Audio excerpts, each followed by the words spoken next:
আল্লাহর রাসূলকে যখন প্রশ্ন করা হলো, ইয়া রাসূলুল্লাহ ইয়া হাবিবাল্লাহ, সবচাইতে বেশি পরিমাণ মানুষ জাহান্নামে যাবে কয়টি কারণে? রাসূল বললেন, সবচাইতে বেশি পরিমাণে মানুষ জাহান্নামে যাবে দুইটা কারণে। কয়টা? তার মানে রাসূলের ভাষা অনুযায়ী সবচাইতে বেশি পরিমাণ মানুষ জাহান্নামে যাবে দুইটা কারণে। এর এক নাম্বার হলো আলফাম। ফাম মানে কি?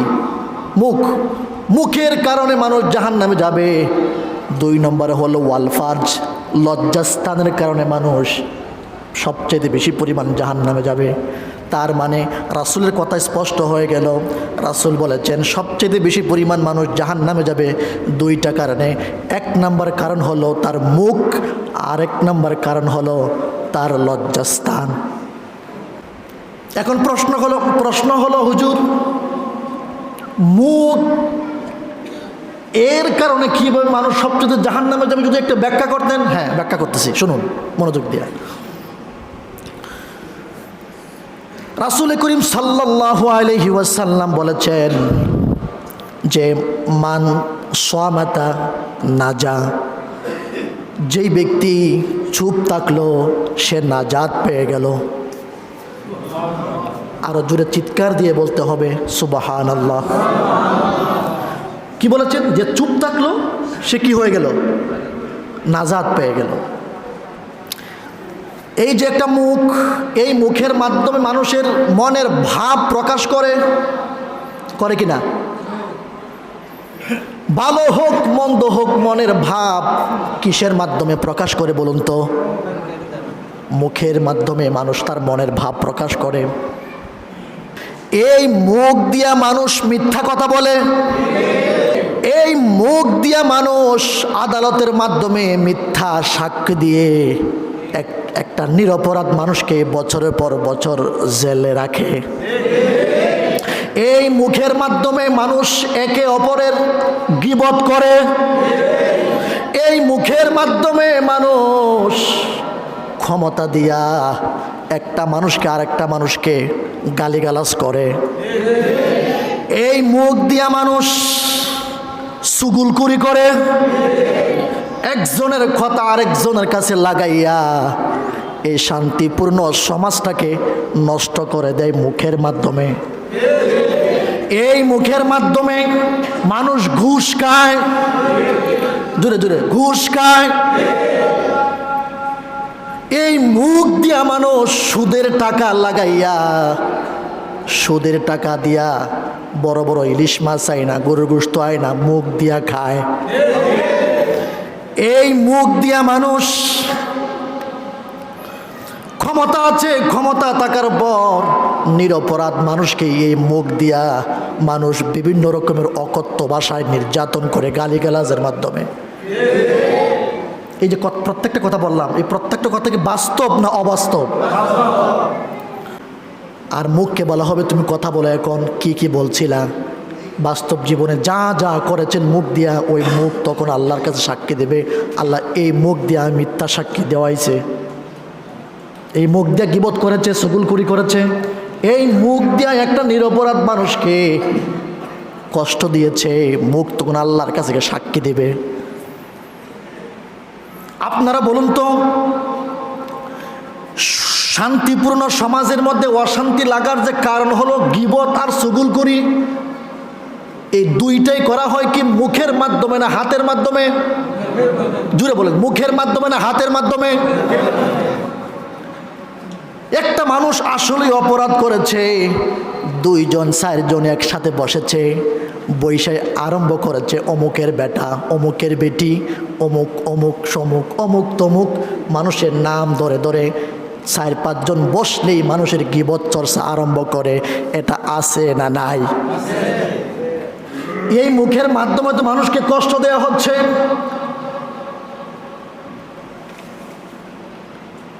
এই মুখের মাধ্যমে নিরপরাধ মানুষের বিরুদ্ধে কথা বলে সমাজের কাছে তাকে হেয় প্রতিপন্ন করা হচ্ছে। অথচ ইসলাম কি? ইসলাম হচ্ছে যদি মানুষের কোনো অপরাধ থেকে থাকে, একা একা নিরিবিলি, কেউ দেখবে না, কেউ জানবে না, একা একা তুমি গিয়া তাকে সংশোধন করো। কিন্তু মানুষের সামনে কথা বলার তোমার অধিকার নাই। কে বলেছেন?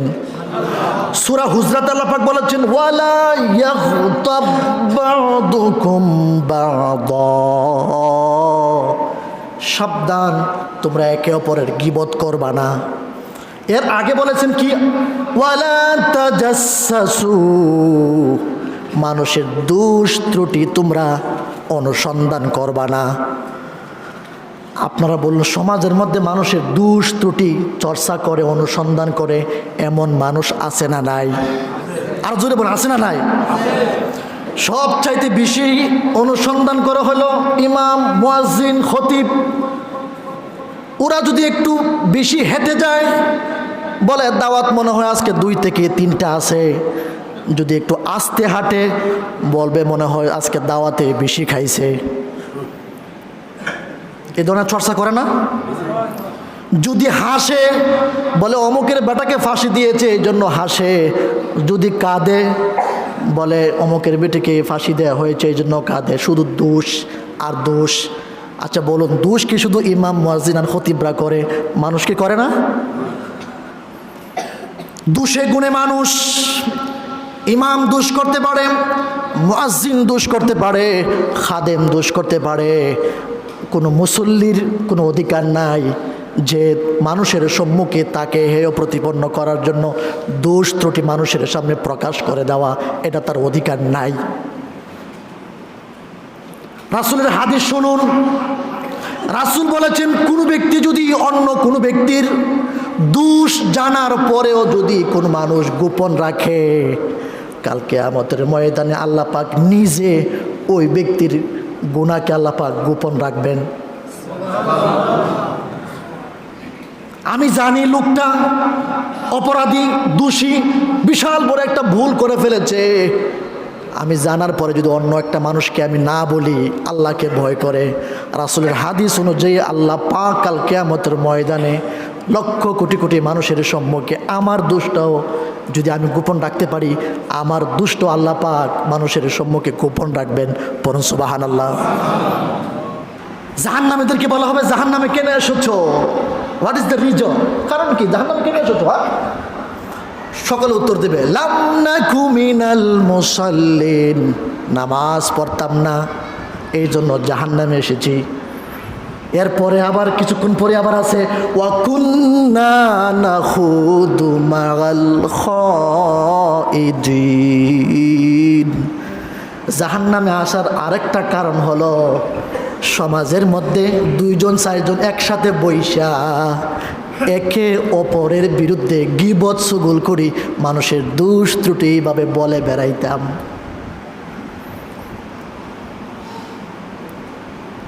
ও প্রিয় মুসল্লি ভাইয়েরা, কি বুঝলেন এই জায়গা থেকে? জাহান্নামের ভিতরে গিয়া মানুষ বলতেছে, আমি মানুষের বিরুদ্ধে গীবত করতাম, চুগলখড়ি করতাম। নিরপরাধ মানুষের বিরুদ্ধে একটু দোষ পাইলেই সমাজের মধ্যে এটাকে ভাইরাল কইরা এ হুজুরকে সহ 14 গোষ্ঠী বিদায়।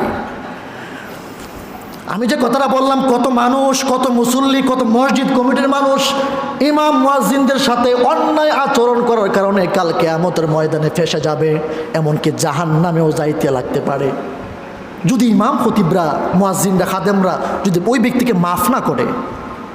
বাস্তব আমি নিজে দেখেছি, কত মসজিদের ইমামদের সাথে যে কত মসজিদের মুসল্লি এবং কমিটিরা দুর্ব্যবহার করে ভাই, আপনি অবাক হয়ে যাবেন। অথচ যেই মানুষটার পিছনে আপনি নামাজ পড়েছেন, যেই মানুষের পেছনে নামাজের কথা কাল কিয়ামতের ময়দানে আপনি গিয়ে বলবেন, আল্লাহ হাশরের ময়দানে প্রথম প্রশ্ন হলো নামাজ, যার পেছনে নামাজ পড়েছি ওই ব্যক্তির সাথে কি ব্যবহার করেছো আগে বল। আজকের আলোচনা থেকে মূল বিষয় হলো, কোনো মানুষকে আমরা কষ্ট দেব, বলুন বলে একসাথে বললেন, কোনো মানুষকে কষ্ট দেব। দোষ থাকতে পারে, ত্রুটি থাকতে পারে, একা একা বলতে হবে, কোনো মানুষের সম্মুখে বলা যাবে না। আর একটু দোষ পাইলে মানুষের 4-5 জন একসাথে বসে এইভাবে গল্প গুজব করা যাবে? আর যদি করেন, আজকের ওয়াজের পরেও যদি 4-5 জন মিলে একসাথে ইমামের বিরুদ্ধে, মুসল্লির বিরুদ্ধে, অন্য কোন ব্যক্তির বিরুদ্ধে এইভাবে করেন, বুঝে নিবেন আল্লাহ পাক আপনাকে বানাইছে জাহান্নামে নিয়ে যাওয়ার জন্য। কারণ কোরআন এখানে আছে ওয়াকুন্না নাখুদু মাগাল খাইদিন। জাহান্নামীরা বলবে আল্লাহ জাহান্নামে এসেছি, মানুষের গীবত করতাম একসাথে বইসা। ওয়াকুন্না আমরা, বহু বছর, প্লুরাল নাম্বার, আমরা গীবত করতাম। না আমরা মানে কি তা খালি একজন না 4-5 জন মিলা? ও ভাই আর একটা কথা শোনেন, যদি কোনো মানুষের বিরুদ্ধে গীবত আপনার কাছে আইসা বলে, আপনিও ধরে নেবেন সুযোগ পাইলে আপনার বিরুদ্ধেও অন্যজনের মানুষের কাছে বলবে। আপনি ভাইবেন না ও তো আমার লোক, আমার কাছে আইসা বলে না, আপনার একটা দুষ্টটি পাক, ও আপনার কথা ওর কাছে বলবে, নিশ্চিত বাস্তব। এখন হাদিস শুনুন, আপনাকে বাঁচাই দেই। হাদিস হলো কোনো ব্যক্তি যদি কোনো ব্যক্তির কাছে অন্যের দোষ ত্রুটি গীবত আইসা বলে, তারে বারণ করবেন, বলবে ওই বেটা যে দোষ করে তার কাছে একা একা বল, আমার কাছে বলছ কেন? যদি এইভাবে একটা ধমক দিতে পারেন। রাসূলের হাদিস হলো এই যে আপনি গীবত শোনা থেকে বিরত থাকলেন, আপনি গীবত শুনতে চাচ্ছেন না, রাসূল বলেছেন ওই যে বাধা দিল গীবত শোনা থেকে অফ করার জন্য, অফ করবে ভাই মানুষের গীবত করছ মানে যা ওর কাছে গিয়ে বল, আমার কাছে বলছ কেন? যদি এইভাবে কোনো ব্যক্তি ধমক দিতে পারে, এটা ধমকটা দেওয়া কিন্তু খুব ডেঞ্জারাস জিনিস, কারণ গীবত মানুষের শুনতে খুব ভালো লাগে। আপনারা কি বলেন ভাই? কিন্তু যে নাকি এইভাবে বাধা দিবে না আমি গীবত শুনবো না, যে বাধা দিবে পুরস্কার কি জানেন? বলবো পুরস্কার হলো রাসূল বলেছেন আল্লাহর উপরে ওয়াজিব হয়ে যায় ওই ব্যক্তিটাকে জাহান্নামকে মুক্তি দিয়ে জান্নাতে পৌঁছায় দেওয়া। এত সুন্দর পুরস্কার পেলেন, সুবহানাল্লাহ। এত আস্তে বললে হবে, জোরে চিৎকার দিয়ে বলতে হবে সুবহানাল্লাহ। তার মানে আলোচনার শেষ প্রান্তে চলে এসেছি। আজ থেকে একটা জিনিস বুঝবেন, সমাজের মধ্যে যারা মানুষের গীবত করে, চুগলখড়ি করে, অন্যায়ভাবে ইমাম মুয়াজ্জিন খাদেমদের সাথে পিছি লেগে থাকে, বুঝবেন এরা হচ্ছে আবু জেহেলের উত্তরসূরি। ঠিক কিনা? আসছি, আবু জেহেলও নবীর পিছনে লাগতো, উদ্বার সাহেবের নবীর পিছনে লাগতো। আজকে নবী নাই, আজকে যদি নবী থাকতো ওই সমস্ত মানুষরা নবীর বিরুদ্ধেও কথা বলতো নিশ্চিত। নবী নাই, নবী রেখে গেছেন ওয়ারিস। আল উলামা ওয়ারাসাতুল আম্বিয়া। এটা কি আমার কথা না রাসূলের কথা? আল্লাহু আকবার, আল্লাহু আকবার। এই জন্য মূল কথা হলো ইমামের ভুল হতে পারে, খতিবের ভুল হতে পারে, মুসল্লির ভুল হতে পারে, যার ভুল যে দেখবে একা একা গিয়া সংশোধন করে দেবে। যদি সংশোধনের মতো হয় সংশোধন হবে, আর আপনি যদি ভুল বুঝা থাকেন তাহলে ইমাম বা খতিব বা ওই ব্যক্তি আপনাকে শুধরাইয়া দেবে। একটা জিনিস ক্লিয়ার না? যে ভুল করেছে ভাই ও তো শুধরাবে। মনে করেন আমি একটা ভুল করেছি, আমি শুধরাবো না উনি শুধরাবে? উত্তর দেন না। মনে একটা এক্সাম্পল দিচ্ছি, মনে করেন আমি একটা ভুল করেছি, উচিত কি আমাকে বলা হুজুর আপনি এটা না এইভাবে করলে হবে, তাহলে আমি সংশোধন হব। তা আপনি যে তার কাছে গিয়ে বললেন, সে কি সংশোধন হবে? এইটাই কি বল? যারাই করবে বুঝবেন যে হে নামাজি ব্যক্তিও যদি হয়ে থাকে বুঝতে হবে যে সে জাহান্নামে যাওয়ার পথে আছে। আমি বাঁচাই দিলাম, তখন আপনারা বাঁচবেন কি বাঁচবেন না, সো ডিসিশন ইজ ইয়োর্স, সিদ্ধান্ত এখন আপনাদের। আল্লাহ পাক আমাদের সকলকে, সারা বাংলাদেশের প্রত্যেকটা মসজিদের মুসল্লি, খতিব, ইমাম, কমিটি সকলকে যেন আল্লাহ পাক আজকে যে আলোচনা করলাম এই আলোচনা অনুযায়ী আমল করার তৌফিক দান করেন। অর্থাৎ গীবত থেকে দূরে রাখেন, ভুল ত্রুটি হলে যেন একা একা সংশোধন করার জন্য আমরা মন খুলে দিয়ে মানুষের দুষ্টটি এভাবে চর্চা না করে মন খুলে একা একা গিয়ে আমরা যেন সংশোধন করে দিই, এই তৌফিকটা যেন আমার আল্লাহ পাক আমাদেরকে দান করেন। সকলে পড়ুন আল্লাহুম্মা আমিন। আরও জোরে পড়ুন আল্লাহুম্মা আমিন।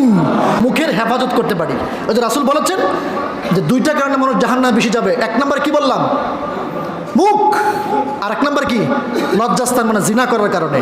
এই জন্য মুখের মাধ্যমে গীবত করে, চুগলখড়ি করে, মুখের মাধ্যমে মিথ্যা কথা বলে, মুখের মাধ্যমে মিথ্যা সাক্ষ্য দেয়, মুখের মাধ্যমে অন্য মানুষকে কষ্ট দেয়।